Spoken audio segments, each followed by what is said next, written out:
the Waste Watchers Cornwall network, and we're lucky today. We have got two guest speakers, so I'm not going to do much of an intro. I will quickly go round the virtual room, round the screen.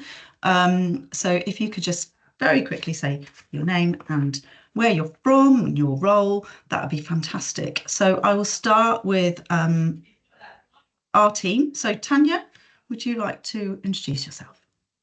Hello everybody, I'm Tanya Staker. I'm the Climate Resilience Programme Manager based at Volunteer Cornwall, and I work with Annette and Catherine.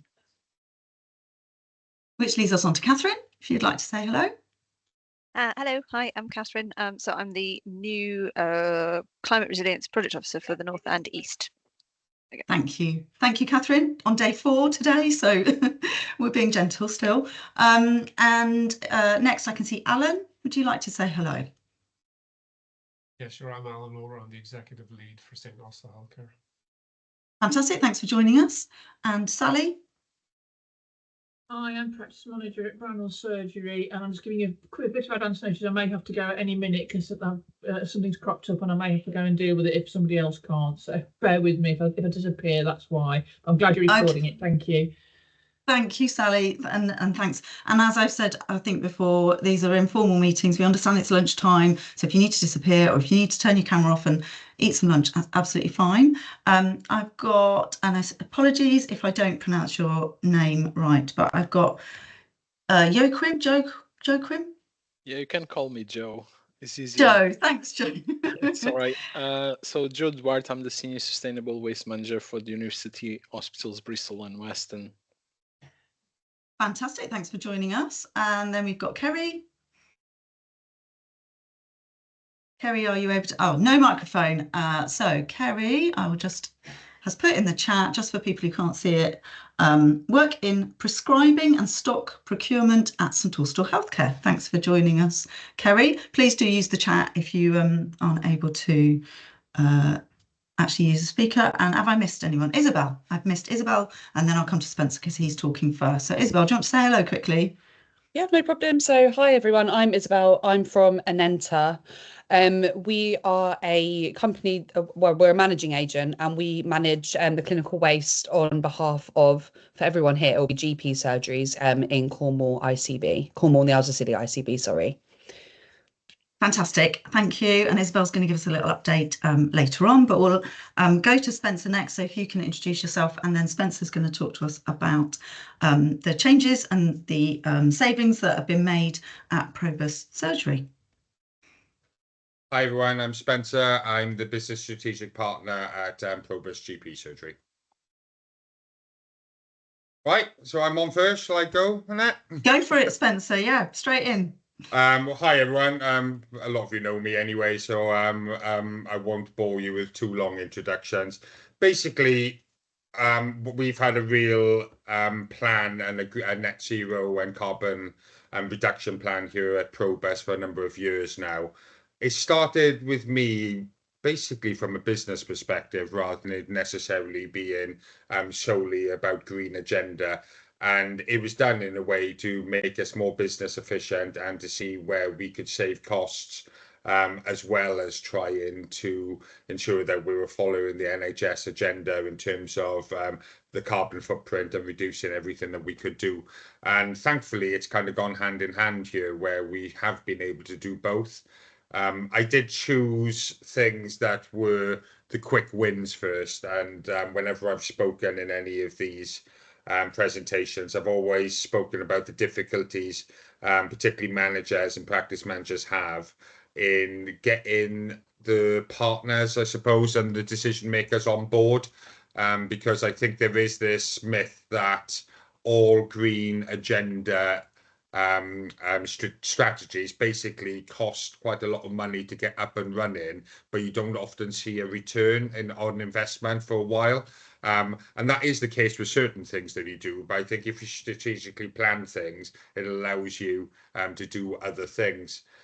So that was what our plan was to begin with, and that's how we ended up where we are. I think the thing that is really pleased me the most, and what I'll share in terms of reducing our carbon footprint and what we've done here with cost-saving initiatives around sustainability, is that when I first started this was very much a one-man band, sort of me trying to do everything. And I'm really proud of what I'll show you in a minute in terms of the cost-saving things that we've done. I can openly say that I didn't do this. This was our team, and this was led by people who have really jumped on board and have embraced what we were trying to do here at Probus. And they've taken it on to a different level, if I'm perfectly honest. And I think to see how proud they are when they were talking and presenting this to me and my fellow partners was inspiring, I've got to say. And I'm really proud of the way this has worked now at Probus, and the way that it's not just led by me anymore. We really do have a sustainable team, and a team who are always looking to see if they can make further improvements. So I didn't have time to do a presentation, so I'm just going to share a document that I did prepare for the volunteer Cornwall group, just so I can quickly kind of run through that, and I'm more than happy to share stuff with you guys later on. I apologise if I don't know what every single item on here means in terms of the clinical element of it, but I've been assured that it has saved a lot of money. So I'll share this document now with you guys.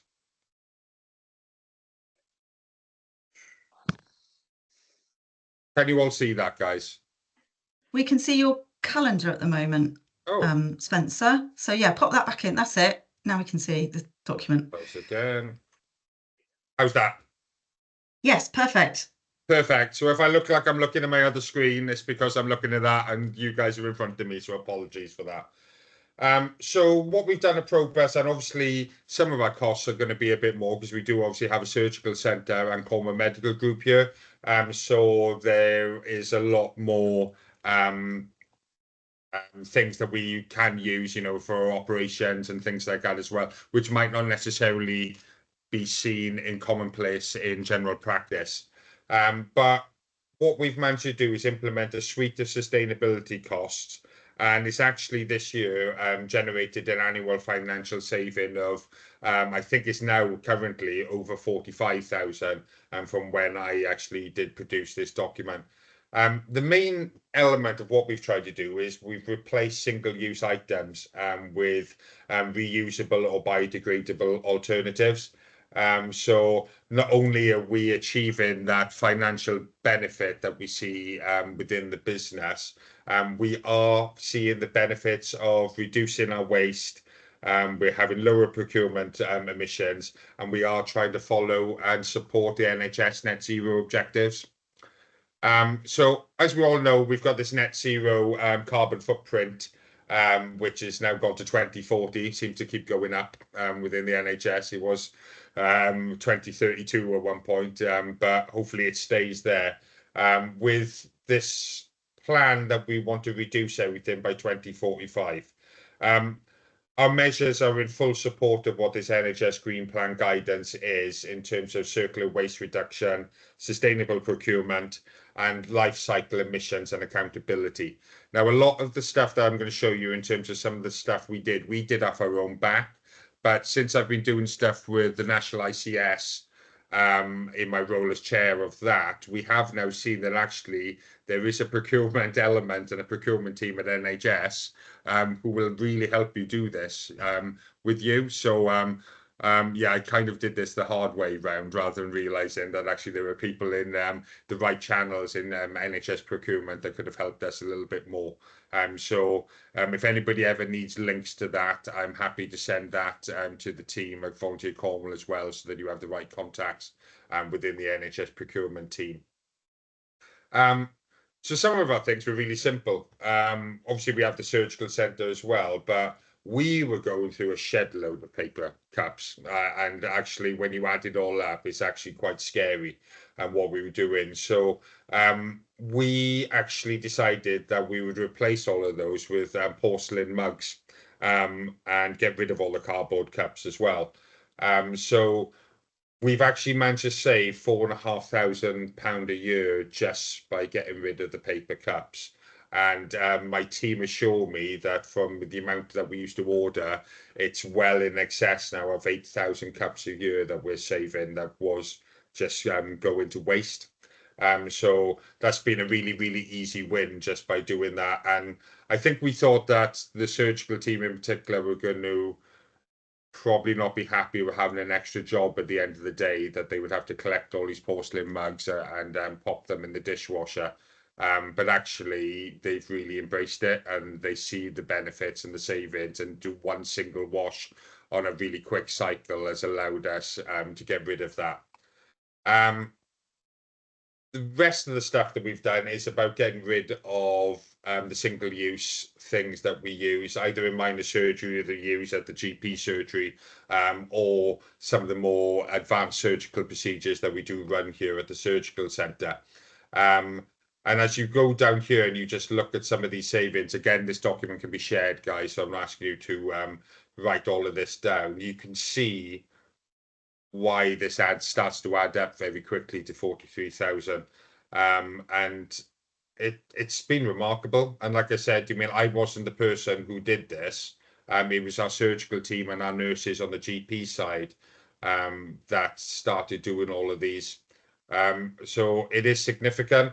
One of the biggest things that we did as well was we were going through an awful lot of paper in terms of the letters and the things that we would sending out, and we have gone pretty much 95% electronic now in terms of what we were doing, which has saved us nearly 8,500 a year now, and that's just on the postage costs that we were spending and the envelopes and the paper. We were going through 54,000 sheets of paper a year just on letters that were coming from the surgery and the surgical centre. Now, I know that's a lot, and because we've got the surgical centre, that's probably inflated. But I'm pretty sure in some of the big practices that we have, particularly with Alan being here from St. Austell, that's a big animal, do you mean, in terms of what you're doing? So it wouldn't surprise me that they've got similar costs that they end up having to do, and particularly while they're trying to pull back the text message things that we've got now because of the costs on that. It is something that you can do to actually reduce something significantly and quickly. So that's worked really, really well for us. So like I said, I mean, when I wrote this, we had, say, 43,500 in annual savings, diverted tens of thousands of single-use items away from the waste streams, and really minimised the procurement related to the Scope 3 emissions as set out in the NHS agenda. So health and environment co-benefits. So we are well in line with the NHS pledge in terms of no waste to landfill. And we're really, really pleased with that. And that includes, in terms of what we're using in terms of our wastage and clinical waste bags. So I always forget which one that we're not using anymore, but I think we're using the Tiger bags, but not the other bags. And Tanya might be able to correct me if I've got the wrong bag on that. But whatever it is, we really have minimalised what is going to waste and going for incineration as well. And again, that's kind of policed by my own team now, because I'm sure if you did audits or little checks on what is going into your bins, I was quite shocked actually when I looked in some of the clinical waste bins, what I was finding in there. You find your Coke cans, you find in sandwich wrappers, and I don't think, people were necessarily doing it on purpose, but it was a convenience and probably not really realising what the impact of doing that is really. So everybody's got on board of that, and I tell you what, it's a lot easier if it's being policed within the team rather than myself as a manager or partner kind of shouting from on top saying don't do it. So yeah, it's really, really worked well, I've got to say. By doing this procurement plan and doing this, the payback model of what we've done has been quick. And I think whenever you're trying to implement any strategy or you're trying to share this with the decision makers and partners within your teams, what they were going to want to see is a quick return on investment. And by doing this, it is almost instant in terms of what you're doing. like I said, I'm more than happy to share some of the models and some of the things we've done, but I will definitely share the correct contacts within the procurement team at NHS England, who are equally excited and proactive in terms of wanting to do this. So there is help out there, and I think you can actually remarkably save a lot of money, whatever size your practice is or organization, by just trying to get rid of your single-use elements of your business. So in terms of the next steps, like we said, we've embedded all of this into our green plan here at Probus. We monitor carbon savings all the time. It's a big thing for us, and it's part of our strategy. We have been, has allowed us, in terms of the savings we've done, to expand into other net zero projects. We do have solar panels here now. We do have battery storage, which has been significant actually in terms of what we're saving, and we're even managing now to actually even sell some of our energy back to the grid most of the time, but also is giving us that extra backup, particularly with surgical, where if you have power outages. We used to have a couple of hours where we had emergency electricity, but now we actually could run for 72 hours here at Probus without having any external energy source coming in because of our battery backup. So that's really good. We do have electric vehicles. We have electric charging points here at Probus as well, which are done at dramatically reduced rates for all of the staff who are here. We haven't opened it up to patients or the local community because I think that'll cause chaos, but we have put that benefit on towards our staff. And we are very confident about the way that we've trained and influenced our team, that everybody does have this sense sustainability kind of ethos now embedded within the practice, which is really, really good. So that's a bit of a whistleblower tour of what we're doing here at Probus, and like I said, I'm more than happy to go into a lot more detail with anybody who would like to pick it up with me or any of the guys that volunteer at Cornwall. But hopefully you can see that you really can embed sound environmental strategy that can not only help you in terms of your net zero strategy, but actually as a business in terms of the savings that you can achieve, and it can be dramatic. Thanks, guys.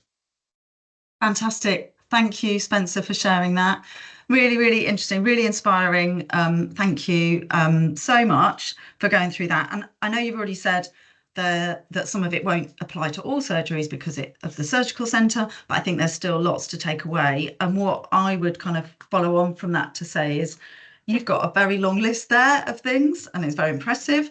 But it might be daunting for some practices to kind of go, right, where do we start? But this is quite a good reference point because it clearly shows the value of the things that you've made changes. So it will help people to pick and choose what they want to focus on. I'm sure there are other people with experience of similar kind of things. So I think I'd like to, well, first of all, I'd like to open up to questions from anybody who's got questions about what Spencer's presented. But I'd also like to ask people to share their own experiences of similar kind of schemes that might have happened in their practice or in their business. So any questions, first of all, for Spencer? You can pop them in the chat if I see Sally's had to go, never mind. Any questions specifically for Spencer? And has anybody got any similar examples of things that you've either replaced? You might not have all the sort of stats and data on it, but any anecdotal evidence of stories of where it's been successful to change maybe some reusable items? Any examples? I know that we as a team have worked with a few surgeries that have invested in reusable coil fitting equipment, for example. That's a good one because, again, they were disposable, but they can be used and re-sterilised again and again. So that's, again, not all practices will do that procedure. So I think it's for practices to identify themselves what procedures they're doing. Some practices will not have any cups or mugs to replace. So it's looking at what what is relevant to the practice or the organisation in terms of looking at what can be reused or reduced. But that's been really, really helpful, Spencer. There was one other thing I was going to mention, which is kind of related, because you talked about looking in bins and finding things that shouldn't be in the bins. So it just prompted me to talk about the waste audits that we've done a few of those. I've done them as a team, gone into practices and helped them. And so that's an offer that we can still do as a team. But to be honest, you can do it quite simply by yourself. You just pick a few bins, not clinical, I'll emphasise. Didn't go down the clinical waste route. That's a whole other kettle of fish, which we'll go on to with our next speaker. But however, going through the bins, whether you select them from clinical rooms or from admin space. So the waste audits that I've been part of are really interesting. You literally select a few bins, empty them out, count up, categorise what you find in that bin.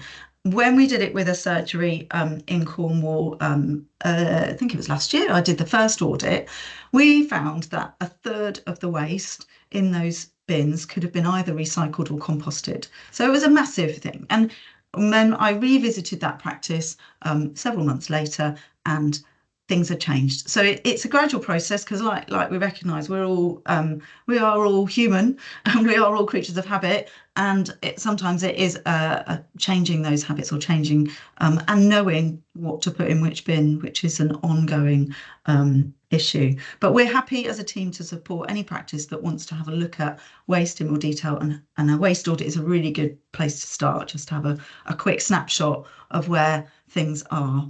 It's a really quick win as well, isn't it, Annette? I mean, when you do it that way, because I generally don't think any of our colleagues are deliberately not wanting to help the environment or do anything. And like you said, we're creature of habits, but I think it was an eye-opener. And I think when they saw it and we did it in that way, but the audits were led by either an external team that come in like yourselves, which I think is nicer to hear a different voice, or the fact that it was run in-house by our team, do you mean, and the staff who were doing it, I think it just held a little bit more weight rather than it just being, oh, here we go, partners are telling us something else that we can't do. And it was a really, really quick win, I think, in terms of what we were doing, because like I said, this is kind of enforced now, by the team itself, and they hold themselves to high standards in terms of what our waste is now.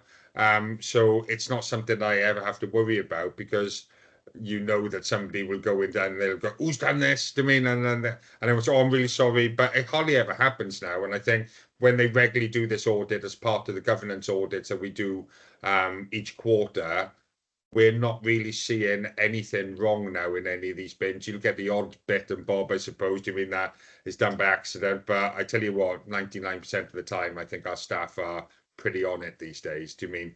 And yeah. I think for any of you guys in terms of waste and businesses, it's these quick little wins. It's the wastage that's everywhere, guys, that you can save money. And and I'd even encourage you to check even your energy bills and things in terms of what we're doing, because it's a real shock sometimes, when you look at how much you're spending in terms of your KVA and things like that, that you've probably set and historically done with your business. But as we've done all these reductions at Probus, and we did an analysis then on actually how much we were doing, I mean, I think our KVA spend was locked in. Spencer, can I interrupt and just ask what the KVA is? What's the KVA? Let me just share this with you. I'll share another screen. Bear with me.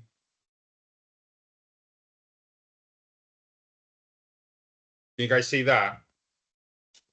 Yes. So this is the amount of energy that you buy from the grid, basically. Okay. So whenever any of you do your negotiations with your power companies or your energy suppliers, what you don't realize is what your agreed capacity is. That you've done. You look at it and you think, oh, I've beaten last year's quote, or that seems a bit cheaper. But unless you do an analysis of actually how much you're spending, you don't know how much waste is going there. Do you mean? Now, we'd had this agreed capacity, and we actually thought we had a really good deal at the time. And in previous years, when I've gone back, some of our spending was well, nowhere near 65, but it was obviously higher than what we are currently spending. So we were probably averaging about 35 to 40 at most, but still nowhere near that 65 margin in terms of what our KVA was. With all the changes, the savings that we've done in terms of the work we've done about carbon emissions, we've got some months, if you look, especially in July and things, where it's 22. Do you mean, yeah, we were paying for 65. So actually, I renegotiated with our energy company, took what the highest months were, and that's always going to be in your winter months, guys, you know, when you've got the heating on and we've got less solar, went just slightly above it and did 33. And just by doing that very quick change, and it literally took us 10 minutes to do with the power company, we had an annual saving on our energy bill of £1,200. Fantastic. Straight away, without doing anything. Yeah. Do you mean? And I guarantee you guys, all of you will be paying more in terms of how much energy you're buying from the grid that you were using. I absolutely guarantee it. So we've got a question in the chat just to clarify that for us, Spencer. The units, are they related to the solar, or is that total power consumption? I think it's total power consumption, and I apologise that I don't quite know the exact thing, but this is the unit of measurement that all power companies use in terms of how much energy you're buying or using. So yeah. I'm sure we can Google it and find out what KVA actually stands for. Thank you, Toph. There you go. Look at that. So thank you. So that's what they measure it on. Do you mean? So yeah, I guarantee you, everybody, you can make a very, very quick saving by just having that analysed with your energy company and asking them how much you're actually spending or using on average, and they should be able to give you a breakdown like that. Do you mean, you know, it's not a difficult thing for them to sort out, and then you can kind of renegotiate and say, well, I'm not using that, could we settle on a different bit, and you'll have an instant saving. Fantastic, thank you, Spencer, and that's my pleasure. All good stuff. So we're going back to waste and recycling. Obviously, it's all related, it's all to do with our carbon, etc. But we're focusing back on waste and recycling. I'm going to give people the last chance to ask any more questions of Spencer or anything else about the reusable items, etc. Tanya, do you come in? It's not a question for Spencer. It's more just an observation and a comment that you've talked about. Doing your waste audits and checking out what's in your bins, and I know we're not suggesting doing clinical waste audits today, but the number of clinical bins I've seen with lunch sandwich wrappers in and all sorts of things, and then the cost associated with the disposal of clinical waste, it's so important to have that awareness raising amongst all your staff and also your patients to make sure that they know what goes into those bins and what doesn't. There's some really good examples of signage and posters out there that can go alongside your bins to make sure that the right thing is going in the right bin, and then that will in turn obviously have the environmental impact, but also the cost savings associated with not having to pay for the disposal of clinical waste when it shouldn't be going in that bin in the first place. Thank you, Tanya. Very good point, which will come lead us nicely onto our next speaker if we haven't got any other questions. So thank you very much, Spencer. That's been really, really informative. I think I'll share the recording of this with that document and anything else that is relevant, and I'll send it out as a separate email in due course. But thank you so much for joining us. Feel free to leave whenever you need to, and then we'll move on to our next speaker, Isabelle from Anenta, who's going to give us an update about changes in Cornwall to clinical waste and how that's managed. Hi everyone, I've not prepared anything near as detailed as Spencer just has, I'm afraid. So it was just really more of a general update. I know that when I was invited to this meeting a few months ago, that there were plans for a new clinical waste contract to be put in place for GPs in Cornwall and the Isles of Scilly, which hadn't really yet been formalised. So I had to be quite careful what I said, because I couldn't give away details that people weren't yet aware of. But now that that's been in place since the 1st of July, I can give obviously an update with all of the required details. So essentially, Anenta is the managing agent, the clinical waste managing agent for GP surgeries in Cornwall and the Isles of Scilly. Just to note or to caveat that we don't manage practices that are in either community health partnership buildings, if they've got their clinical waste arrangements as a part of that lease with the CHP, or the same thing applies really to GPs in NHS property services buildings. A lot of the time it's sort of wrapped up in the lease arrangements with the clinical waste. So we don't really have much oversight over that. It's more that the surgeries that have their waste managed by us and under the ICB contract. So what I wanted to mention was that from the 1st of July, there was a new clinical waste provider put in place for the practices that we manage, and that is now PHS. And from the start of that contract, Anenta implemented the offensive waste stream. So for anyone that's not necessarily, I imagine you probably all know what it is, but in most practices in Cornwall and the Isles of Scilly previously, they were using orange bags only to dispose of their soft clinical waste. There were a few that were using the tiger bags and the offensive waste stream, but it wasn't necessarily commonplace across the board. And as part of the new contracts that were put in place, there is a big focus on emissions, carbon savings and cost savings. So an obvious part of that contract is for all practices to be using the offensive waste stream. So we sent a communication. Obviously, we are in the very early stages of that. So unfortunately, I don't currently have any data to show what any savings are or anything like that. And it may potentially be a little bit difficult to show what savings are with the new provider compared to the old provider, because obviously there are differences in prices, unit rates, all of those sorts of things. But going forward, what we can do is look at the difference between what they would have been paying or what the emissions would have been had they continued to use solely orange bags compared to now the uptake of the offensive waste stream. So just a couple of things that I wanted to mention, and I think Spencer sort of touched on this as well, just in terms of waste segregation and what you put in each bag and things like that.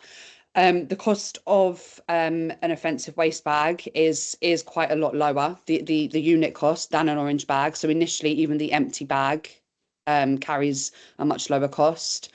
And in terms of the disposal rate, it's over 3 times less to dispose of an offensive waste bag than it is to dispose of an orange bag. So I can't necessarily give out figures, but in terms of the cost of disposal, that is the difference. So it's quite hefty. Mm-hmm. The other thing I wanted to mention as well is the disposal routes of offensive waste. Offensive waste goes to energy generation, and orange bags go to either alternative treatment or incineration. So in terms of the emissions and carbon savings as well, towards reaching sort of the net zero goals of the NHS, it's a big difference and a big saving as well. So I don't really have, as I say, any data or figures to share. We have only implemented it from the 1st of July, and practices had quite a lot to contend with from the beginning of that, a change in provider, a different driver, different waste streams, etc. So we haven't sent anything to follow that up yet. We don't want to be too pushy on it, although a further communication will be sent in the near future, I guess, just as a reminder. But hopefully some figures will start to come out soon, and then we'll be able to share those with you guys about what that looks like. I don't know if you wanted me to add anything else. That's fantastic. No, that's really, really useful. Thank you, Isabelle. So just a kind of question before you come in, Tanya, about the logistics of it. You said there's a new driver and everything. So with these 2 waste bags, the orange and the tiger, are they collected by the same driver? And yes. Yeah, okay, brilliant. And that's separate again from obviously what we call the residual waste, the domestic waste, I suppose it can be referred to as well, and again from the recycling. So it's sort of the 3 different collections for most practices, might even be on different days and different times. Is that right, the way I understand it, the logistics? Yes, so Anenta only manages the clinical waste side of things. We don't Yeah. oversee the general waste or recycling at many practices. We can set up a direct contract, but that wouldn't be with PHS. PHS only collect the clinical waste. So I imagine it's quite likely that their general and recycling collections are on different days to the PHS collection. PHS will collect all of the clinical waste in one visit, so they won't come back on a different day to collect a different waste stream. Their vans are set up so that it's correctly segregated inside to keep the different waste streams separate, and then they may go to a transfer station to drop off offensive waste if it needs to go to one method of disposal, and then carry on somewhere else with the hazardous waste to obviously get that disposed of under a different manner. Fantastic, thank you. Tanya, did you have a comment or question? A question. So it's brilliant that the rollout of Tiger Bags is happening across Cornwall. It's really, really good. So just quick questions for you. So are there any campaign materials or any publications or documents that we can use and distribute across primary care to encourage them to roll out Tiger Bags, or to ask for Tiger Bags, or to look at the questions around Tiger Bags and the reduced carbon impact and reduced costs associated with switching to Tiger Bags? Is that something that you guys can provide? We would have to ask the ICB if they were happy for us to share that. I'm sure they are, because you guys work obviously in conjunction. The only thing I would be conscious of, and it's not about sharing our material at all, it's about sharing it potentially with practices that aren't managed by Anenta, who may then become confused that Anenta manages the waste at their practice. And I think we would just need to clarify which practices are managed by Anenta and which aren't, because ours are Anenta, our excuse me, material is Anenta branded. I just wouldn't want it to cause confusion and them not know who to contact for what, if that makes sense. I wouldn't want to say, hey, if you need this, contact Anenta, and then for them to contact us and us say, actually, no, we can't help you. That's all. So who's your contract manager at the ICB? It is Annette Swiggs, who I believe was on this meeting previously. Okay. Yeah, we've had contact with Annette. So yeah. Fantastic. Thanks. My next question. Sorry, I've got a couple. No, it's okay. Is are you looking at being able to support any of your clients or any of PHS's clients with waste audits, clinical waste audits? Is that something that's included within the contract? Yes, under the contract at the moment, there is a duty of care audit and a pre-acceptance audit, which is included as a part of the cost the ICB pays to us for managing those locations. Anenta developed the audit essentially as a self-audit tool, and we've pre-populated as much of the information as we can whilst maintaining it as a compliant audit. We can't complete it on behalf of practices because we don't know obviously what their individual SOPs and things like that are. But yes, there is an audit tool available. It is, I say switched on. Practices in Cornwall are being reminded now to complete that through our system. And then they also have the pre-acceptance audit, which is an audit required by the vendor, so PHS, to be able, you probably know, but to collect their waste. So they have both of those available to them through our system.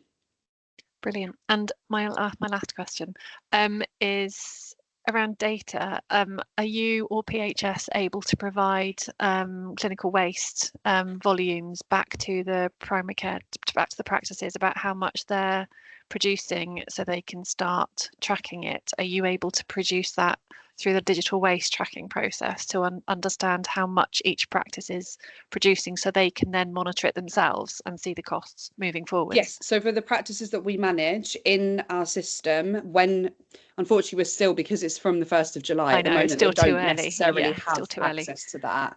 However, once things are up and running, and it should be within the next 4 to 6 weeks properly fed into our system, where we receive invoice and collection data from PHS, that is then fed into our system, and on each practice's page they've got a graph which shows them exactly what was collected on what day. Fantastic. So that would be, I don't know, like 10 offensive waste bags, 2 orange bags, 3 sharps containers of what, and it would depict the size, etc. So that will tell them exactly what was picked up on what day. Brilliant. And are you providing the metal bins that the bags are going to go into, or do the practices have to buy them themselves? Internal bins aren't provided under No. the ICB contract. So there is a cost associated with buying the additional Tiger waste stream bins to put the new bags in. So the way that Anenta has worked with the NHS to sort of, I don't want to say market because that's the wrong word, but implement the use of the new waste stream is that all practices should repurpose the bins, rather, the ones that they've already got in their clinical waste rooms. So take out the orange bag and put the Tiger bag in, and keep a contingent supply of orange bags on site for when a patient presents with an infection or a potential infection. Okay. Because we want to get away from, like Spencer mentioned, it's not that people don't want to dispose of things in the right waste stream, but it's sort of a habit thing. So they would probably still look, if there's a choice of 2 bags, they know the orange bags, they're familiar, they would probably still put it in the orange bin. So we wouldn't necessarily want to have the option of both, because it's not going to be implemented in sort of the right way, or the way that it should be. We know that in some rooms, some clinicians are going to need both bags available, depending on what patients they see and what clinics they run. But we wouldn't recommend that in all rooms, and also we wouldn't want to push that extra cost onto practices to say you have to now buy X amount of more bins, if that makes sense. Yeah, that makes sense. And as my last question, I promise. And as part of the rollout, when you do roll it out with new practices, is someone going into the practice to help and support them in terms of what this looks like and what goes in what bin, and providing the campaign materials, or is that a gap that we can help facilitate? If you can help facilitate that, if practices feel that it's necessary. We've got a lot of material on the online portal that they're able to read about it. So in the initial comms that we send, we would explain to them about repurposing the bins, about what goes in what bin. Really, the question over it isn't necessarily, there's not a change in what goes in what bin. It's, did this soft clinical waste come from treating an infectious or potentially infectious patient? So there is also a training available within the Anenta account as well, which was developed between Anenta and Health Education England. And as I say, a number of different training materials and things in there. There's also some posters that can be printed and displayed above bins, etc. So we don't go into each practice, unfortunately, although we would love to and go in and provide that one-on-one support. We manage too many locations and it's just not possible for us to be able to do that. But we do have a customer services team. They can raise tickets with any questions that they've got about it. And if practices are struggling to implement it, then I would always set up a phone call with them and sort of go through it with them. It's just that one-on-one on site is not something that we're able to facilitate. That's definitely something that we can assist with in terms of the support that the ICB are paying us to support the practices and other primary care throughout Cornwall. So yeah, I think we need to pick up that conversation outside of this meeting. But yeah, absolutely. And to the practices that are on here, if you can't get hold of Anenta or you've got some questions, we are here and very happy to support you too. Thank you. Thanks, Isabelle. And I think the key message that I heard through all of that stands out is that these Tiger bags, the new Tiger bags, are in effect replacing orange bags. So you don't want to have that confusion. You're not suggesting that it's an extra bag. It's the Tiger bags are replacing, and correct me if I've picked this up wrong, but so to simplify things, in most rooms, hopefully there'll be a number of bins, but it'll be quite clear that most things will go into Tiger waste rather than in an orange bag. So that's been really interesting. Like Tanya said, we'll carry this conversation on because I think there's a lot more we could do, and I can ask you lots of questions about how's it going, the take up, and the how is it rolling out, and are there particular areas where we could maybe support to those practices that are struggling with the change. But I'd like to ask, while we've got some local practices on the call, if they've got any questions for Isabelle, or if they can share their experience. I know Spencer's already put in the chat, and he already talked about it earlier, that that you've had a really successful transition and you've repurposed bins as suggested, simply changing the bags that go in the bins. So it sounds like there's been success at Probus, but has anybody got, rather than coming back to Spencer again, has anybody else got anything that they could share about their experience so far with that change? Anybody able to come off their mute while they're eating lunch?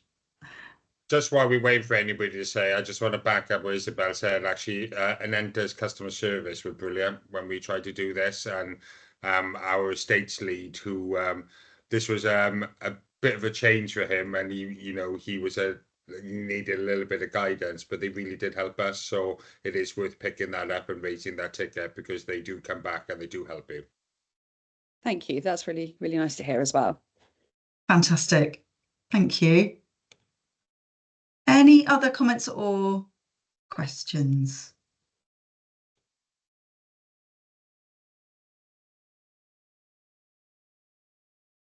Sorry, just bear with me a second. I've just lost my screen a second. So I would like to say thank you very much to both our speakers, Spencer and Isabelle. That's been really, really informative. I think, like I said, we will definitely carry on the conversation about clinical waste. Helen, I've just seen your comment in the chat. So Helen's in Derbyshire, and I must apologise because I think I forgot to let you introduce yourself at the start. If you do want to come off and say a quick hello, I'm very sorry that I missed you at the start. And there's also some people that have joined after I started recording. So if anybody wants to dip in and say hello, Helen, feel free. But Helen said she's in Derbyshire, moved to Tiger early this year, all gone well. Only one orange bag in a single clinical room in case needed. So they've got that just in case, one bin in one clinical room, and the rest have transitioned to the Tiger bag. So all going well in Derbyshire. Fantastic to hear that, and all going well from Probus, from Spencer and Probus as well. So anybody else want to add to that conversation about clinical waste? Tanya. Sorry, I've got another question, but it's actually for Joe in Bristol. I know he's working in a large acute, but in terms of the rollout of Tiger, and I know it happened a long time ago, but is there any learning that you can share with us in terms of challenges that you had, or hiccups along the way, or some insight into the process of rollout now you've been through it and come out the other side? To be honest, so we've rolled in Tiger Waste in 2014, so quite some time ago, when legislation changed. But when the pandemic hit us, everything was orange, so we almost had to start again.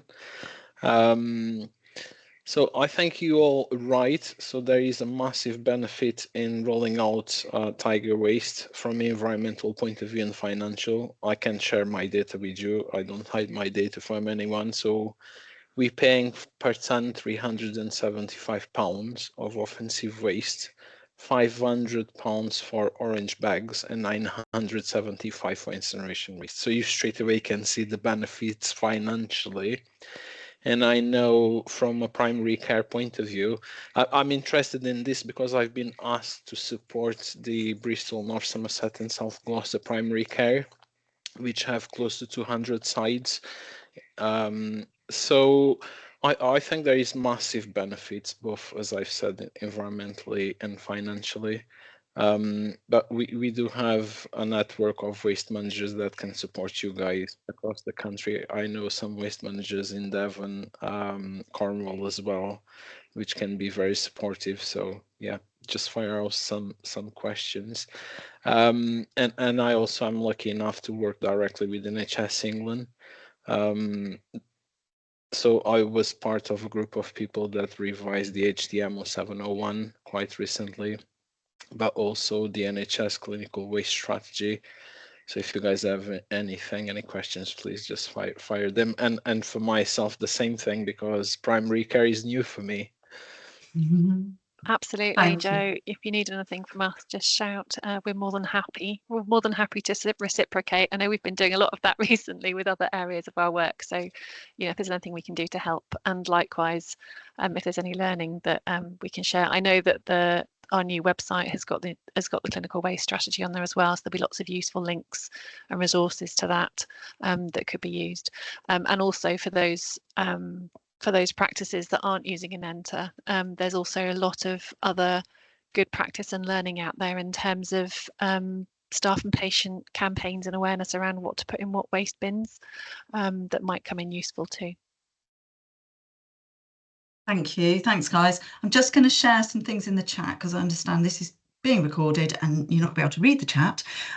So we've got Elaine from Frome Medical Centre, rolled out tiger bags in July 24 and have repurposed bins and put up a holder for orange bags in each waiting room, which is fantastic. And another comment from Elaine is that there's 2 different sizes of tiger bags.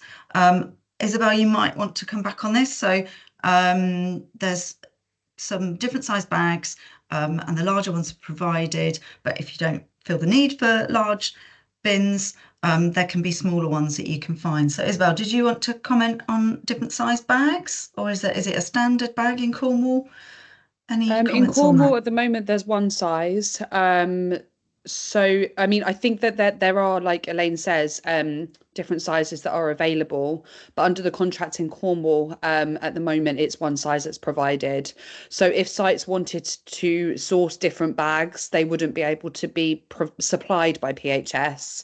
I'm talking solely in relation to Cornwall, but it doesn't mean they wouldn't pick them up. That would just be something that would be a practice level decision if you had different size bins, etc. Yeah, fantastic. So yeah, that's clear. Thank you, Elaine, for raising that.